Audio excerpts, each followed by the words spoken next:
Good morning friends, unique Hindi short hand में आपका स्वागत है। डिक्टेशन स्टार्ट होगी 5 सेकंड बाद। स्टार्ट। महोदया, मैं यह कहना चाहती हूँ कि मोतीहारी में अगर यह विश्वविद्यालय बनेगा तो एक तरह से शिक्षा की धुरी के रूप में मोतीहारी विकसित होगा और आर्थिक रूप से कमज़ोर परिवारों के बच्चे शिक्षा ग्रहण कर सकेंगे। 2011 की जनगणना के मुताबिक भारत में प्रति 100 व्यक्ति में से 74 और बिहार में 64 व्यक्ति साक्षर हैं, लेकिन पूर्वी और पश्चिमी चंपारण के प्रति 100 व्यक्ति में से 58 व्यक्ति ही साक्षर हैं। मैं चाहती हूँ कि भारत के प्रति 100 में से 12 और बिहार में 8 व्यक्ति उच्च शिक्षा प्राप्त करते हैं, लेकिन चंपारण में 100 व्यक्तियों में से 5 व्यक्तियों को ही उच्च शिक्षा नसीब हो पाती है। सबसे पहले तो मोतीहारी में विश्वविद्यालय की स्थापना में उत्तर बिहार के पूर्वी चंपारण, पश्चिमी चंपारण, मुजफ्फरनगर, वैशाली, छपरा एवं गोपालगंज आदि दर्जनों जिलों में उच्च शिक्षा जो संक्रमण के दौर से गुजर रही है उसे गति प्रदान हो सकेगी और शिक्षा के क्षेत्र में जो असंतुलन कायम है वह विकास की दौड़ में आगे निकल जाएगा। मैं मंत्री महोदय से यह मांग करती हूँ कि मोतीहारी गांधी जी की कर्म भूमि है, सत्याग्रह की प्रयोग भूमि है और बापू ने यहाँ विद्यालय की बुनियाद रखी थी। संयुक्त चंपारण की आबादी तकरीबन 1 करोड़ है और यहाँ एक भी विश्वविद्यालय नहीं है। मैं उनसे मांग कर रही हूँ कि कम से कम हम लोगों की बात का महत्व रखते हुए वहाँ विश्वविद्यालय की स्थापना करने में कोताही नहीं बरतें। मोतीहारी में केंद्रीय विश्वविद्यालय की स्थापना हेतु आधारभूत संरचना भी है। स्वास्थ्य पर 11वीं पंचवर्षीय योजना में सकल घरेलू उत्पाद का खर्च मात्र 2% था, जबकि विकसित देशों में इलाज पर लगभग 11% तक है। सर्वविदित है कि देश में महंगे निजी अस्पतालों से गरीबों के लिए इलाज कराना उनके वश की बात नहीं है और खस्ता हाल सरकारी स्वास्थ्य सेवाएं और महंगे निजी अस्पतालों से सबसे ज़्यादा नुकसान गरीबों का ही होता है। इसी को ध्यान में रखकर दिल्ली के अस्पतालों को सस्ती दरों पर ज़मीन मुहैया करवाई गई थी और शर्त यह थी कि निजी अस्पताल गरीबों का इलाज रियायती दरों पर करेंगे, परंतु खबरों की माने तो दिल्ली के अस्पतालों में गरीबों के इलाज के लिए निर्धारित ज़्यादातर पलंग खाली होती हैं। वे गरीब मरीजों के इलाज के लिए नहीं होते। उनका तर्क है कि गरीब मरीज अस्पताल में इलाज के लिए आते ही नहीं है। यह बात अस्पतालों के एक औचक निरीक्षण में सामने आई है।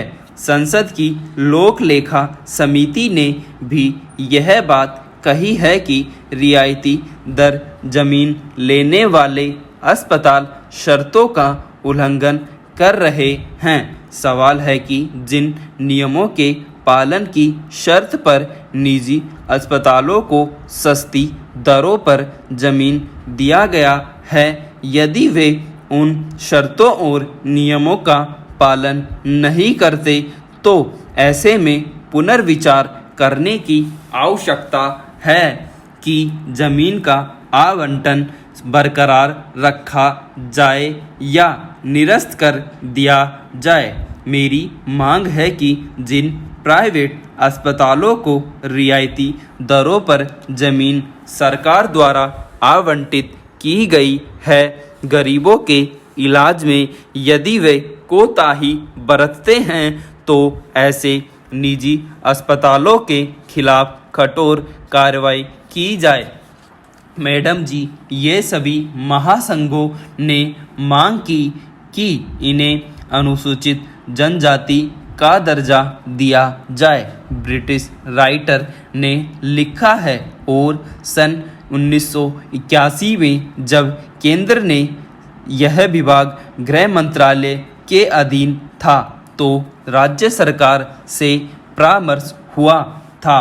राज्य सरकार की कोताही के चलते अभी तक इन लोगों की मांगे नहीं पूरी हुई है।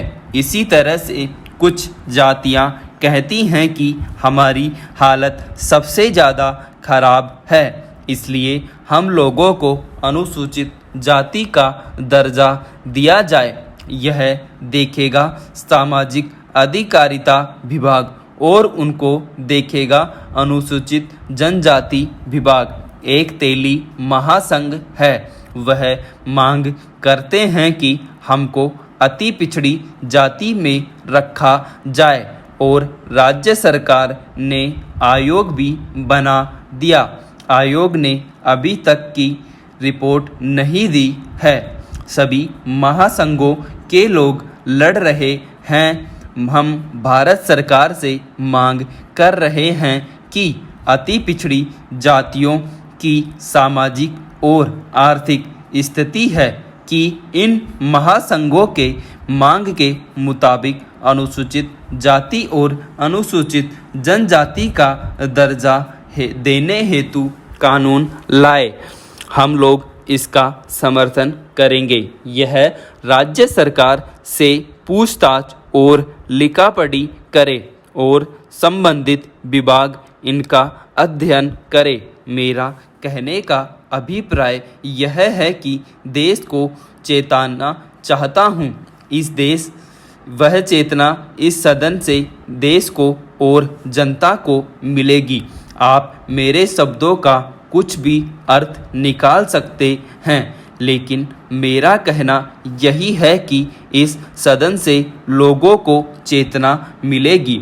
जैसा शरद यादव जी ने कहा कि संग्राम होगा इसी सदन में, वह जो संदेश दे रहे थे देश को, वही संदेश में देना चाहता हूँ। इसी सदन से देश को चेतना मिलेगी। इसलिए मैं इस सदन के माध्यम से सरकार को चेतावनी देना चाहता हूँ और पूछना चाहता हूँ कि कहीं फिर दोबारा ईस्ट इंडिया कंपनी को जैसे न्योता दिया गया था वैसा न्योता तो नहीं देने जा रहे हैं। आप एक नई ईस्ट इंडिया कंपनी को आमंत्रण देने जा रहे हैं, इसलिए हम इसका कड़ा विरोध करते हैं। जो व्यापार आज हम एफडीआई के माध्यम से 51% सीधे विदेशी निवेश के माध्यम से विदेशी कंपनियों को देना चाह रहे हैं, जो व्यापार आज स्वदेशी व्यापारी कर रहे हैं उसे आप विदेशी व्यापारियों को देना चाहते हैं। आप जैसे बुद्धिमान मंत्री हैं जिनका मानना है कि यह देश के हित में है। जो स्वदेशी व्यापारी आज व्यापार कर रहे हैं इस देश में, उनके व्यापार को आप विदेशी कंपनियों को देना चाहते हैं और कहते हैं कि यह राष्ट्र के हित में है। मैं सरकार की इस बुद्धिमानी की दाद देता हूँ। जो सरकार इस देश के स्वदेशी व्यापारियों के व्यापार को विदेशियों को देकर राष्ट्रहित मानती है। मैं उनकी सराहना करता हूँ। स्टॉप।